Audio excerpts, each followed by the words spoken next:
Subscribe करें हमारे channel को आसान जिंदगी और इस बेल आइकन को प्रेस करें इसी तरह के और वीडियोस प्राप्त करने के लिए। नमस्कार, मैं शारदा पांडे आसान ज़िंदगी के इस एपिसोड में आपका स्वागत करती हूँ। आज मैं आपको बताऊंगी अधिक मास के बारे में जो कि अभी लगने वाला है। तो अधिक मास कब लगने वाला है? 18 सितंबर से शुरू होकर 16 अक्टूबर तक अधिक मास चलेगा। तो अधिक मास को पुरुषोत्तम मास, मलमास, लौंद मास भी इन्हीं सब नामों से जाना जाता है। ये अधिक मास साल के किसी भी महीने में लग सकता है, जैसे कि अभी ये सितंबर में लगा है, या इसको आप कहोगे कि क्वार महीने 2 क्वार लगेगा, कभी कभी जेठ में लगता है, कभी किसी भी महीने में लग सकता है, 2 जेठ लगता है, ऐसे करके।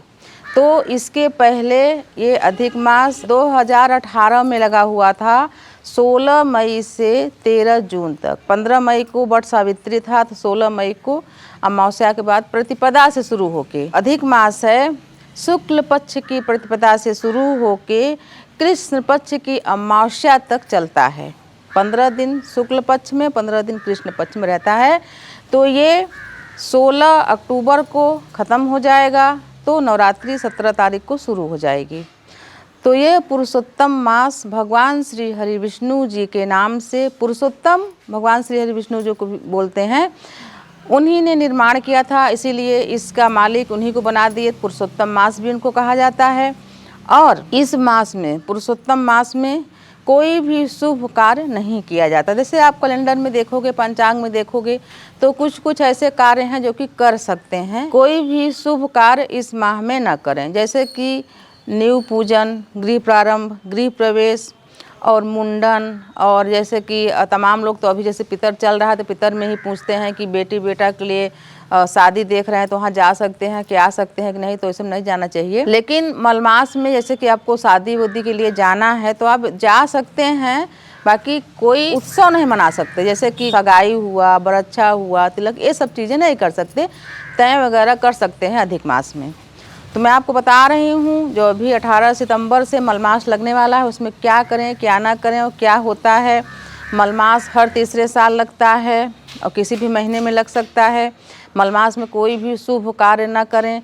जैसे बेटी बहू हैं तो वो आ जा सकती हैं। अगर नया भी जैसे कि किसी का शादी हुआ है, 1-2 बार आई गई हैं तो ज़रूरी है, अगर तो आ जा सकती हैं मलमास में। पितर में आना जाना नहीं चाहिए। उसी प्रकार से मैं आपको बता रही हूँ जो अधिक मास लगने वाला है, मान्यता के अनुसार, ऐसे कि भगवान श्री हरि विष्णु इसके मालिक हैं। तो अगर आस पास में जिसके, जैसे हम लोगों के पास गंगा जी हैं, तो हमारे पिताजी लोग पूरे पुरुषोत्तम मास में गंगा स्नान करके पीपल या तुलसी के सन्मुख यानी सामने बैठ के कुशासन पर भागवत पाठ किया करते थे। भागवत पाठ कुशासन पर बैठ के तुलसी या पीपल के पास 1 लोटा जल बीच में रख लेते थे। भक्त और भगवान के बीच में साक्षी के रूप में वरुण कलश रख लेते थे और भागवत का पाठ करते थे। पाठ पूरा हो जाने पर, यानी कि जो भी अध्याय, जितना भी अध्याय आप पढ़ना चाहो पढ़ लो। पूरा हो जाने पर 1 अध्याय 2 अध्याय जो भी, उसके बाद सन्मुख रखा हुआ लोटे का जल पीपल या तुलसी, जो भी जिस भी वृक्ष के सामने आप पढ़ रहे हो, उसके मूल में भगवान श्री हरि विष्णु जी का नाम लेकर ओम नमो भगवते वासुदेवाय का नाम लेकर उच्चारण करते हुए उस जल को उसमें अर्पण कर दें। ऐसा 1 माह करने से मान्यता के अनुसार हर रोज दूध वाली गाय का हर रोज 1 गाय दान करो, इतना फल उस व्यक्ति को मिलता है जो प्रतिदिन अधिक मास में गंगा स्नान करके कुशासन पर बैठ के देव वृक्ष के नीचे भागवत पाठ करता है। अगर ऐसा कर सकें तो करें। गंगा स्नान सभी नहीं कर पाते, जो गंगा किनारे आसपास हैं वही कर पाते हैं। तो आसपास में सरोवर, नदी, तालाब कुछ हो, या घर में ही थोड़ा सा गंगा जल हो तो मिला के स्नान करके, और आंगन में तुलसी लगी रहती है, जैसे हमारे यहाँ लगी हैं, पीपल भी हैं, कोई भी देव वृक्ष हैं। देव वृक्ष नहीं है तो भगवान के जो जहाँ पूजा कक्ष है वहाँ बैठ के, या पूर्व तरफ मुँह करके कहीं भी बैठ के 1 वरुण कलश रखें, लोटा में जल या दीपक साक्षी होते हैं। हमारे भक्त और भगवान के पूजा पाठ, हमारे भक्त और भगवान के संबंध के साक्षी होते हैं। तो या तो जल रख लें या 1 दीपक जला लें गाय के घी का। तो एक गौदान का फल उनको रोज़ मिलता है ऐसा करने से। उसके बाद मैं आपको बता रही हूँ, जैसे कि तमाम जैसे इस भवसागर में हम आए हैं, जी रहे हैं, तो तमाम आतताई शक्तियाँ जो दृश्य हैं यानी दिखती हैं और जो अदृश्य हैं उनसे हम त्रस्त रहते हैं, परेशान रहते हैं। तो ये अधिक मास उन्हीं के लिए बनाया ही गया है। जैसे कि हिरण्यकश्यपु को मारने के लिए ही भगवान इस मास का निर्माण किए थे। तो मान्यता हो गया कि जो भी अतताई शक्तियाँ हैं, अनिष्ट शक्तियाँ हैं, वो अदृश्य हों या दृश्य हों या जो आपको दिखती हैं यानी जो भी जनमानस में आतताई लोग होते हैं उनके भी समन के लिए, उनके भी जो उनकी दुष्टता होती है उसके नाश के लिए भी आप कामना कर सकते हैं भगवान श्री हरि विष्णु से कि कोई आपको त्रस्त कर रहा है, परेशान कर रहा है, बेवजह का आपके ऊपर ऐसे कोई आरोप लगा रहा है, तब भी इस कामना से भी कि भगवान हमको कोई परेशान न करे, हमारे चीज़ों को कोई हड़पे न, ये सब चीज़ों का कामना करके भी आप पूजा, व्रत 5 चीज़ कर सकते हैं। भगवान जी का भजन, कीर्तन, पूजा, व्रत, दान, ये सब कर सकते हैं। तो इन सब चीज़ों का फल 10 गुना होके आपको मिलता है और आपके सारे दिक्कतों का शमन भी हो जाता है। तमाम माताओं बहनों का प्रश्न रहता है कि वो सुबह नहीं कर पाती हैं। तो ज़रूरी नहीं कि सुबह बहुत सारे लोग पूजा पाठ नहीं कर पाते, इसीलिए संध्या पूजन का भी काफ़ी महत्व है। संध्या पूजन भी आप कर सकती हैं प्रदोष काल में। सूर्य डूबने के बाद काफ़ी समय रहता है, उस समय तो अपना जो वस्त्र पहने रहते हैं दिन भर का, हाथ मुंह धो के उसको बदल के साफ स्वच्छ वस्त्र पहन के आसन पर बैठ के भागवत कथा कर सकते हैं। कुछ दान यानी कि जैसे कि आप रात्रि को दान वगैरह कम ही देना चाहिए, सुबह उठ के नहाने के बाद कुछ दान भी रोज़ देना चाहिए, जैसे कि गौ को भी कुछ खाना देना चाहिए। तो मैं आपको बता रही हूँ कि अभी इस अधिक मास में आप क्या क्या व्रत न करें। इसके बाद जैसे कि अभी करवा चौथ आने वाला है तो 4 नवंबर को, तो आप उसको जितनी भी नई बेटियां हैं वो करना चाहती हैं तो बिल्कुल करें, उनको कोई रोक नहीं है। मैं पंडित जी से पूछी हूँ, कोई भी रोक नहीं है। साल भर का पूरा पूजा पाठ व्रत आप कर सकती हैं। जैसे कि मान लीजिए आपको रविवार का अलोना व्रत रहना है, 16 सोमवार का व्रत रहना है, ग्रह शांति के लिए मंगलवार का व्रत रहना है, सौंदर्य के लिए, सुंदरता के लिए, आपको बुद्धि वृद्धि के लिए बुद्ध का पाठ करना है, कराना है बच्चों को तो बुद्ध का है। तो ये इन सब चीज़ों को नहीं करना है। बृहस्पति का व्रत शुरू करना है या संतोषी माता का व्रत शुरू करना है, वैभव लक्ष्मी का व्रत शुरू करना है या शनि का व्रत शुरू करना है, प्रदोष का या एकादशी का, तो इन सब व्रतों को नहीं करना है। और जो ये पूर्णिमा होगी, पूर्णिमा का व्रत भी अभी इस महीने में जो होगी उसमें शुरू नहीं करना है। बाकी जो व्रत होंगे आगे, जैसे कि शिव चतुर्दशी है, अधिक मास की बता रही हूँ, शिव चतुर्दशी हुआ, गणेश चतुर्थी का जो कृष्ण पक्ष की चतुर्थी होती है उसका व्रत लोग करते हैं माताएं पुत्र की सुरक्षा के लिए। तो इन सब व्रतों का ध्यान रखिए कि 18 सितंबर से लेकर 16 अक्टूबर तक आप इन व्रतों को इस अवधि में नहीं उठाएंगे, इसके बाद आप उठा सकते हैं। जैसे तमाम माताओं बहनों को मैं बोल रही हूँ कि कार्तिक महीना भी बहुत ही सौम्य महीना होता है, जो कि कार्तिक जी के नाम से जाना जाता है। अश्विनी महीना अश्विनी कुमारों के नाम से जाना जाता है। इसी हर महीने का अलग अलग देवता भी होते हैं। कार्तिक महीने से भी कोई भी व्रत बहुत शुभ होता है, अगहन महीने से भी बहुत शुभ होता है। जैसे पूस वगैरह महीना है तो थोड़ा इसको खर बोलते हैं, तो इस महीने में कोई भी व्रत शुरू नहीं करना चाहिए। तो मैं आपको बता रही हूँ अभी जो अधिक मास, पुरुषोत्तम मास, मल मास आने वाला है उसमें आप क्या करें क्या ना करें।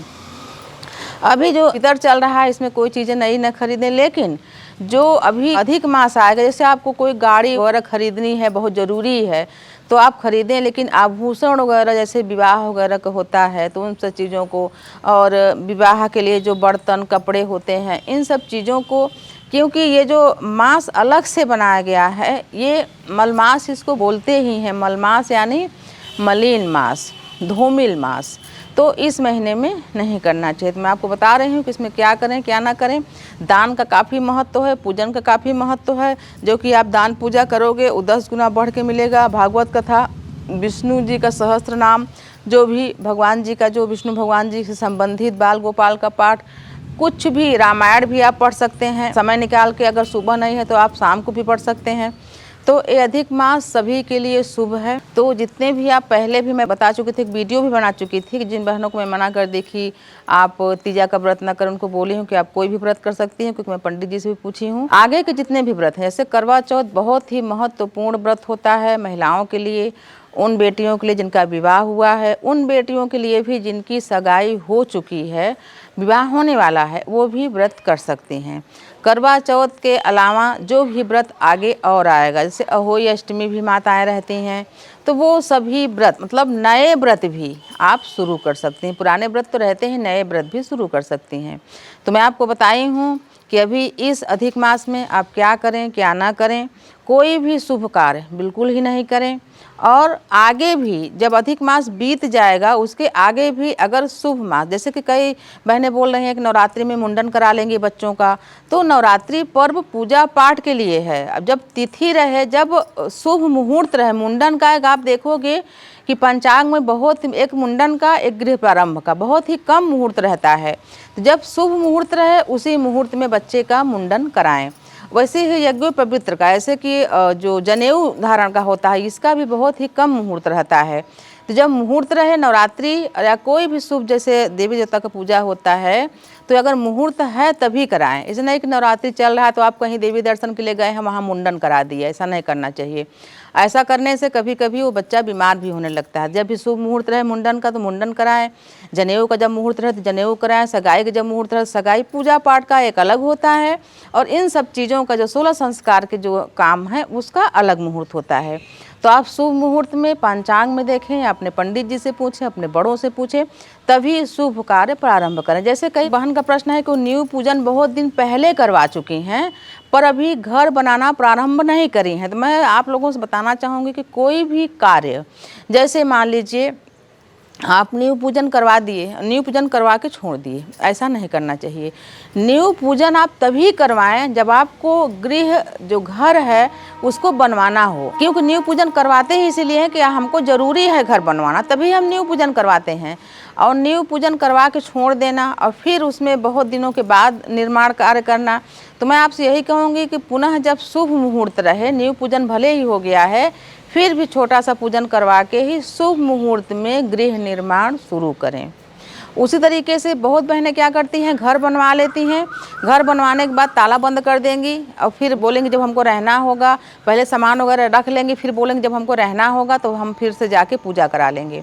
ऐसा भी नहीं करना चाहिए। मैं गृह प्रवेश का वीडियो दी हूँ, उसमें बताई हूँ कि घर बनवा लें तो आप पहले उसका गृह प्रवेश करें, तभी सब सामान रखें और तभी से आप रहना शुरू करें। किसी कारण बस नहीं रह रहे हैं तो उसमें किसी न किसी को रखें, रोज़ दिया बत्ती करें, झाड़ू लगाए, साफ़ सफाई करें, नहीं तो वहाँ अनिष्ट जो शक्तियाँ घूमती रहती हैं वो वहाँ पर खाली देखकर निवास करने लगती हैं। फिर जब आप जाते हो वहाँ रहने के लिए तो उन शक्तियों को बुरा लगता है कि यहाँ हम रहते हैं तो ये कैसे आ गए। फिर जब आप वहाँ रहने लगते हो बिना शुद्धिकरण के, बिना किसी पूजा पाठ के, बिना गृह प्रवेश के, तो वो आपको परेशान करने लगती हैं। तो मैं हमारे कहने का मतलब ये है कि कोई भी जो चीज़ें बनाई गई हैं हिंदू धर्म में उसका पालन करें और अपना बचाव उसी से करें। तो अधिक मास के बारे में बताई हूँ, कुछ थोड़ी बहुत जानकारी और बता दी हूँ। आपके प्रश्नों का उत्तर मैं रोज़ देती ही रहती हूँ। तो ये वीडियो आपको अच्छा लगे तो लाइक करें, शेयर करें, हमारे चैनल को सब्सक्राइब जरूर कर लें, सभी वीडियो आपको मिलेगा। देखते रहें आसान ज़िंदगी। तब तक के लिए नमस्कार।